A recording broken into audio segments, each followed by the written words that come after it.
কি করছেন সবাই? আমি এই যে রান্না করেছি আজকে, আমার একটু সকাল সকালই রান্না, মানে স্নানটা করে ফেলেছি, দিয়ে ওর বাবাও বাজার করে নিয়ে চলে এসেছে তাড়াতাড়ি, তো রান্না তাড়াতাড়ি বসিয়েছি।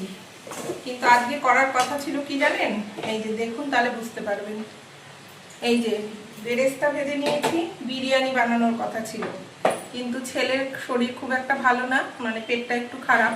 তো সকালে পড়তে চলে গেছিল বলে আমাকে জানাতেও পারেনি, মানে জিজ্ঞাসাও করা হয়নি।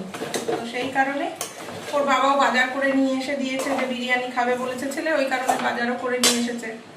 কিন্তু আমি আর বাজার করে নিয়ে আসলেও বিরিয়ানি বানাতে পারলাম না, শুধু মাংসই করছি। তো আর ওদের জন্য সকালে আমি ডাল, আলু সেদ্ধ, মাছ ভাজা এগুলো বানিয়ে দিয়েছিলাম, এগুলো খেয়ে ছেলের বাবাও স্কুলে চলে গেল। তো ছেলে এখন ঘুমাচ্ছে, আর আমি মানে কটা পিস তুলে নেব কষা মাংস খাওয়ার জন্য। কে কে কষা মাংস খেতে ভালোবাসেন জানাবেন, হ্যাঁ? তাহলে এখনকার মতন রাখছি।